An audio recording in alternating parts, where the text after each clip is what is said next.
বিষয় পাইথনের data type. তোমরা পাইথনের আগের ক্লাসটাতে দেখেছো বিভিন্ন ধরনের অপারেটর নিয়ে আলোচনা করেছিলাম আমরা এবং তার ফান্ডামেন্টালস নিয়ে আলোচনা করেছিলাম। এটা দেখার জন্য অবশ্যই লোনা হাওয়ার ইউটিউব চ্যানেলের প্রথম দিকে দুটো ক্লাস দেখে নিও তোমরা। যাই হোক, আজকের বিষয় হলো পাইথনের ডেটা টাইপ।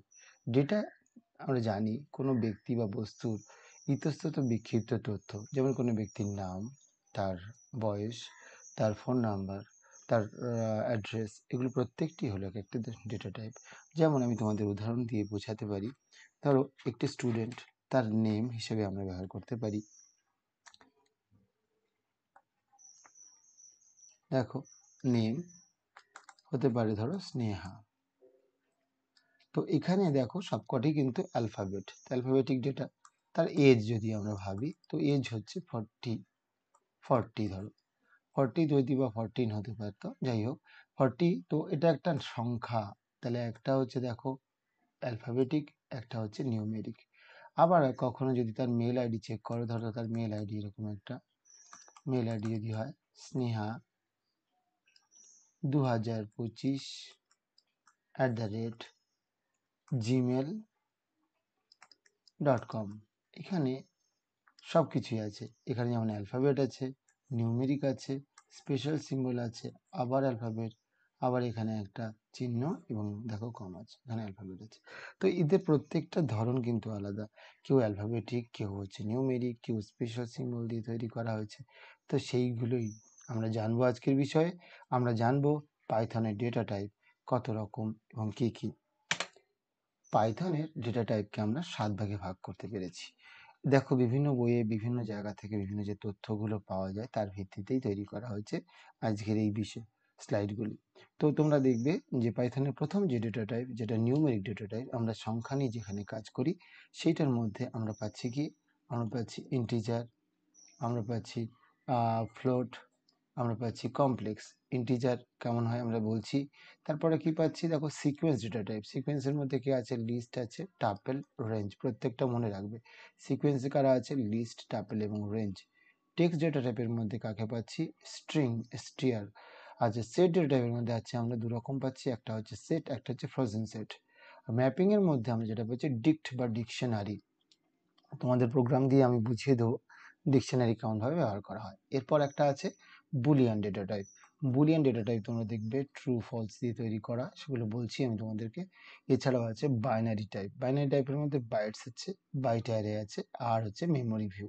তাহলে মনে রাখবে তোমাদের এই 7 রকমের পাইথন ডেটা টাইপ দেখবে: numeric, sequence, text type, set type, mapping, Boolean আর বাইনারি টাইপ। সমস্ত বইয়ের সব রকম তথ্য মিশিয়ে নেট সার্চ করার পর আপাতত সিদ্ধান্ত নিয়েছি এটাই তোমাদেরকে আমি জানাবো। 7 ধরনের ডেটা টাইপকে দেখতে পাওয়া যায়।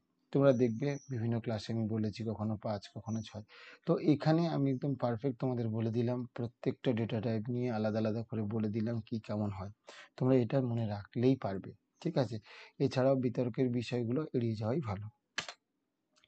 এবার দেখো ইন্টিজার ডেটা টাইপ। তোমরা জানবে ইন্টিজার ডেটা টাইপ কি, যখন আমরা পূর্ণ সংখ্যা নিয়ে কাজ করি। ধরো পূর্ণ সংখ্যা যেমন আছে, ধরো 3 বা 4 বা 52, 79 বা -42, 40 বা -42, এরা প্রত্যেকেই কিন্তু আমার ইন্টিজার নাম্বার, কেউ পজিটিভ কেউ নেগেটিভ। তাহলে যখন আমরা পূর্ণ সংখ্যা নিয়ে কাজ করছি, এখানে আমরা দেখো একটা ভ্যালু ইনিশিয়েট করেছি। একটা প্রোগ্রাম তোমরা করতে পারো, x = 10 ধরলে এবং প্রিন্ট টাইপ x করে দিলে, তাহলে ওই যে এটা যে একটা ইন্টিজার, এটা যে একটি পূর্ণ সংখ্যা, সেটা তোমাদের কিন্তু জানিয়ে দেবে। ঠিক আছে, এই প্রোগ্রামটা তোমরা করে দেখতে পারো। তাহলে পূর্ণ সংখ্যা যখন আমরা ব্যবহার করব, তখন আমরা কোন ডেটা টাইপ ব্যবহার করব, ইন্টিজার। তোমাদের এই যে ক্লাসটা শেষ হওয়ার পরেই কিন্তু আমি সঙ্গে সঙ্গে আবার একটা তোমাদের এমসিকিউ এর উপরে আরেকটা ক্লাস করে দেবো।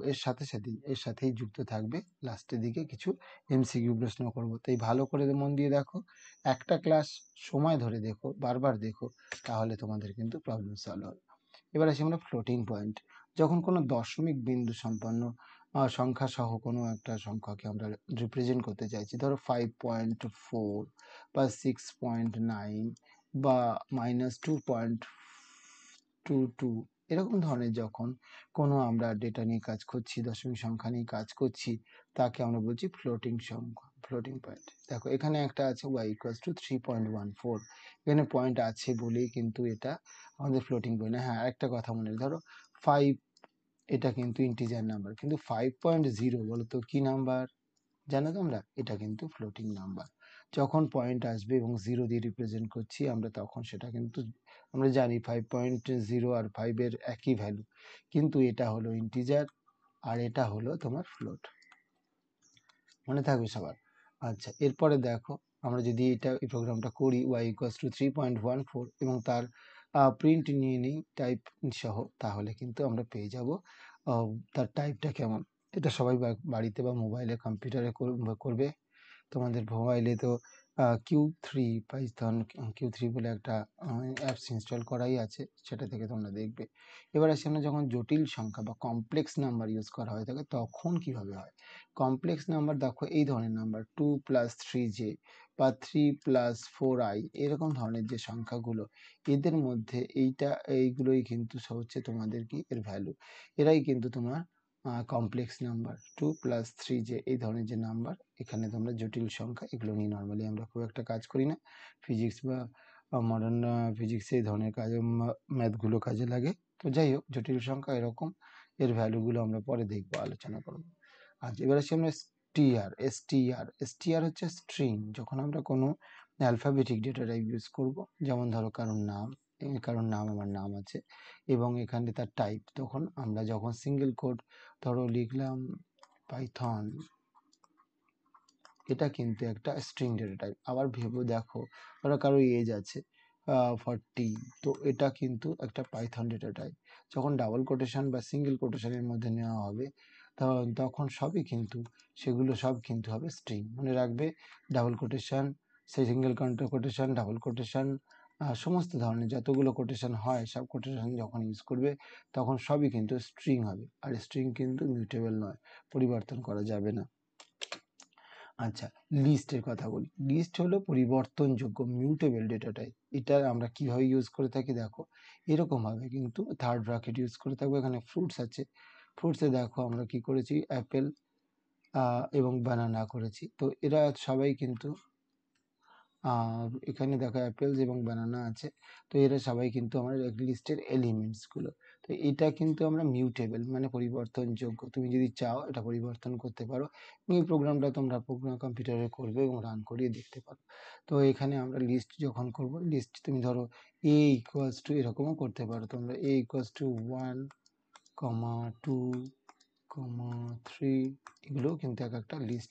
লিস্টের প্রধান বৈশিষ্ট্য হচ্ছে এটা কিন্তু থার্ড ব্র্যাকেটের মধ্যে থাকবে এবং এটা কিন্তু পরিবর্তনযোগ্য, চাইলে তুমি পরিবর্তন করতে পারো। এবার আসি আমরা টাপেল। টাপেল, এটা টিউপেল বলো না কেউ, টাপেল এর উচ্চারণ ক্লাসে কেউ একটা বলছিল আমার। টাপেল হলো অপরিবর্তনযোগ্য বা ইমিউটেবল, ঠিক আছে। টাপেল আমরা কিভাবে দেবো দেখো, টাপেল কিন্তু আমরা 10, 20 আমরা প্রথম বন্ধনীর মধ্যে টাপেলগুলোর এলিমেন্টগুলোকে রাখবো এবং সেভাবে আমরা দেখতে পারবো, এর ইউজ করতে পারবো। আমরা বিভিন্ন ধরনের প্রোগ্রাম করেছি ক্লাসে, সেগুলো তোমরা মনে রাখবে। বিভিন্ন ধরনের টাপেল আমরা ইউজ করতে পারি, সেই টাপেলগুলো নিয়ে আরও তোমাদের সবিস্তারে পরবর্তীকালে আলোচনা করা যাচ্ছে। আচ্ছা, তারপরেরটা দেখো ডিক্ট। ডিক্ট মানে হচ্ছে ডিকশনারি।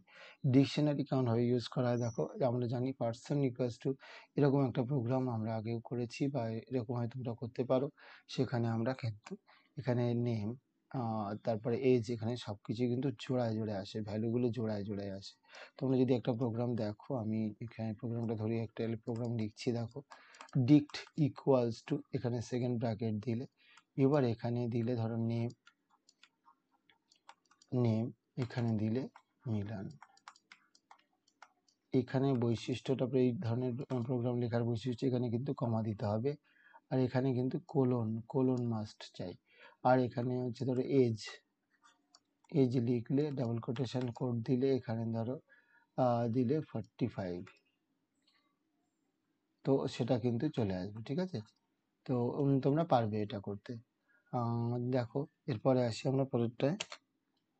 এবার আসি আমরা বুলিয়ান ডেটা টাইপ। দেখো তোমরা কি পাবে, বুলিয়ানে পাচ্ছ ট্রু এবং ফলস, এই দুটো ডেটা টাইপ অনলি পাচ্ছ। ট্রু ফলস এই ডেটা টাইপ দিয়ে তৈরি হয়। এখানে ইজ রেডি কখনো যদি জানতে চাও তুমি is ready or not something, মানে যখন প্রসেস করতে চাও তুমি, তখন ইয়েস আর নো এই ধরনের যখন অপশান চাও, তখন এই ধরনের ডেটা টাইপ আমরা ইউজ করে থাকি। এটাকে বলা হয় বুল, BLL বুল।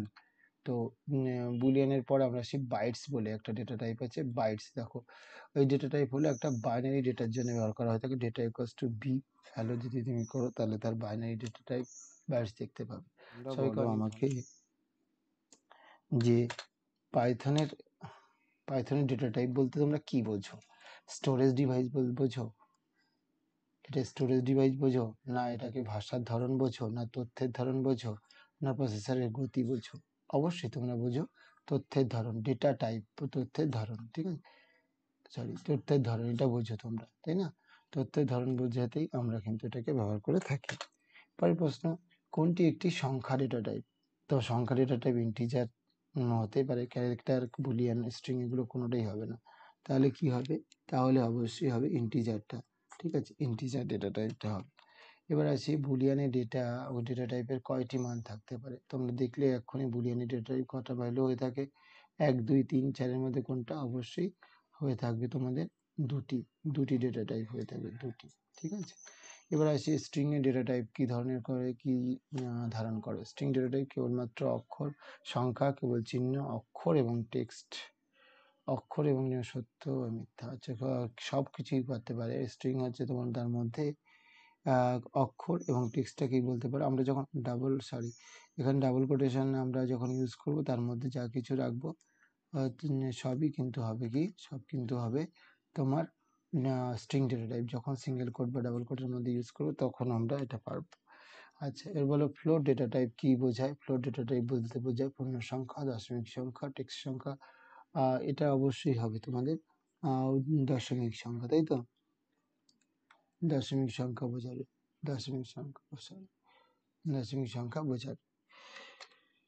আচ্ছা, কোনটি স্ট্রিং ডেটা টাইপ বলো তো? Text data, boolean data, whole number, decimal number. String data তো টেক্সট ডেটা হয় স্বাভাবিক। কোনটা বুলিয়ান ডেটা টাইপের বৈশিষ্ট্য? বুলিয়ান ডেটা টাইপের বৈশিষ্ট্য কি? ট্রু আর ফলস, একদম, তাই তো? আচ্ছা, একটি স্ট্রিং ডেটা টাইপের বৈশিষ্ট্য, text data, boolean data, whole number, text data. একটি বুলিয়ান ডেটা টাইপের বৈশিষ্ট্য ট্রু ফলস। দেখো, কোনটি ক্যারেক্টার ডেটা টাইপের বৈশিষ্ট্য? ক্যারেক্টার ডেটা টাইপের বৈশিষ্ট্য হচ্ছে এটা একটা প্যারাগ্রাফি টাইপের হয়ে থাকে, ঠিক আছে। তো এই পর্যন্ত তোমরা জানলে, আর সবাইকে অনেক ধন্যবাদ। দেখা যাক ক্লাসটা কেমন হয়েছে, তোমাদের কতটা সাপোর্ট আছে। তোমরা সবাই যদি এটা দেখো, ক্লাসটা দেখো এবং মাঝে মাঝে করে এটাকে দেখতে থাকো, মানে অল্পটা দেখলে, খাতায় লিখলে, আবার দেখলে, এছাড়াও তো নোট আমি তোমাদের দিয়ে দেবো। সেগুলো যদি তোমরা লেখালেখি করো, জানো, তাহলে কিন্তু অনেক সুবিধা হবে তোমাদের।